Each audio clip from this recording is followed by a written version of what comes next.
You saw, I guess it was about a month ago now, the House passed the bill that was sponsored by Representative McMorris out of Washington State and Representative DeJette of Colorado. The fact that that passed the House 422 to nothing gets the attention of those of us in the Senate. When the House passes something that bipartisan, we're going to open our eyes and take a look at that. So Senator Wyden and I have introduced the Senate companion bill. We intend to have a hearing on those bills later in this month and then hopefully bring them to markup shortly thereafter.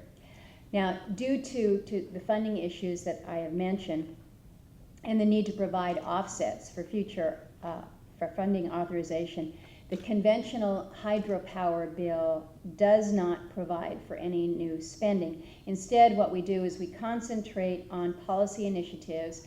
We raise the small hydro threshold from 5 to 10 megawatts in order to decrease costly permitting efforts for so many of these projects. We also give FERC the authority to extend preliminary permits for new projects. We direct the Commission to explore an accelerated 2-year licensing project for hydro development at non-powered dams and closed-loop pump storage projects. We also call on the DOE to study the opportunities for conduit hydropower and grid reliability benefits that can be pumped then into provided to pump storage facilities. And I mentioned some of these details in this hydro bill because some of them could very well set a precedent for streamlined review of MHK projects going into the future. I do expect that this conventional hydropower bill will move swiftly through the Energy Committee and I think through the full Senate. This type of progress that I hope we will see, that I'm relatively optimistic, I think it could help break the logjam that we have seen that's really stymied energy legislation, and then hopefully this will pave a path for consideration of a bipartisan marine hydrokinetic bill. I do have great expectations for the marine hydrokinetic industry because of the advances that we're seeing from so many different companies that are out there that are really pioneering a path forward. Going back to the Alaska example, and I was talking with Chris as I walked in here this morning, we have Ocean Renewable Power Corporation, ORPC, working on several projects. One is in Cook Inlet, just north of Anchorage. Then in February, Boston-based Resolute Marine Energy began studying a possible wave energy project to generate electricity for a pretty small community in southeast Alaska. This is down in Yakutat. It's at the northern end of the Alaska Panhandle. I was there last year, and you've got a community there, not accessible by road. They have daily jet service, so you got one flight in, one flight out.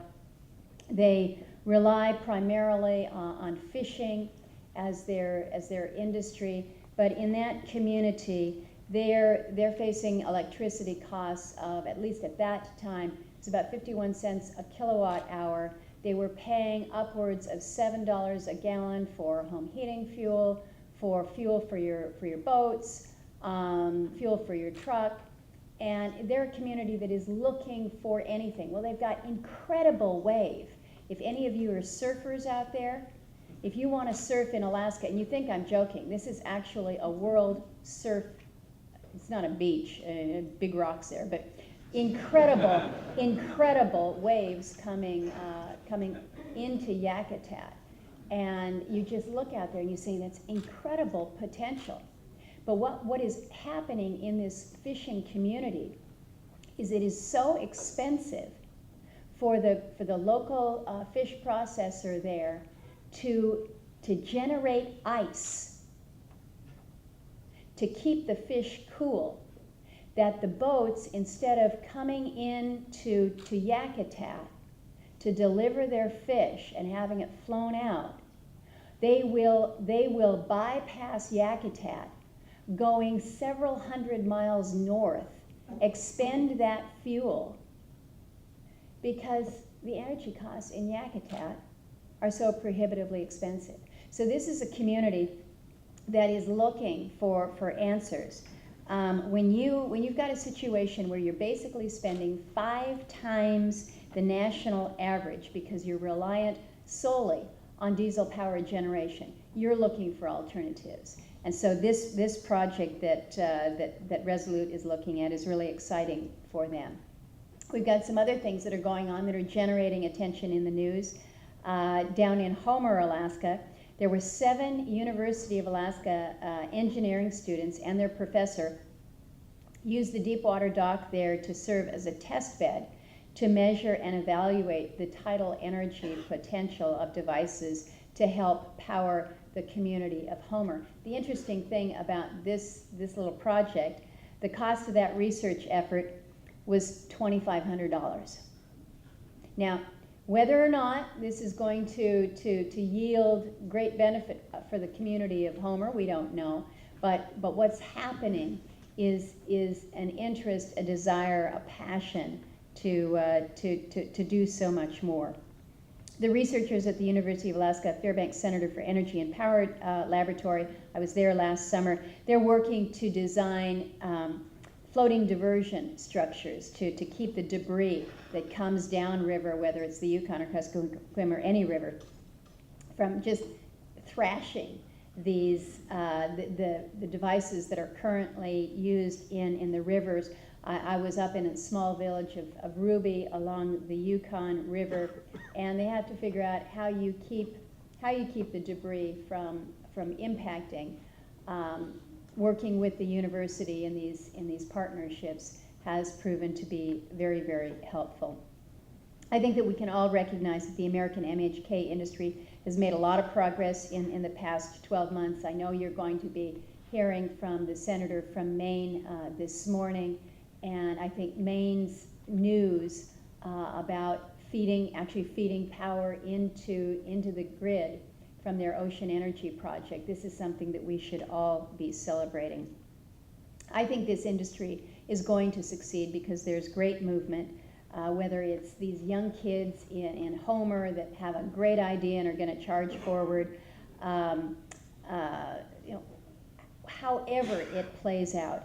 But perfecting the technology that allows MHK devices to produce electricity both reliably and at an affordable cost is where we're all trying to go.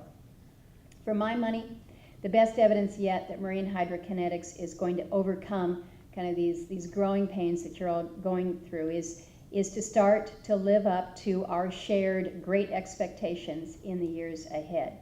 Now, we all know that there's still a lot of uncertainty out there, and no one, not even me standing here as a United States Senator, can predict exactly what actions are going to be taken by Congress, where the administration might go, what the federal agencies may do with regards to permitting or regulation, and nor can we accurately predict the future price of electricity and what impact inexpensive gas may have on the renewable industry.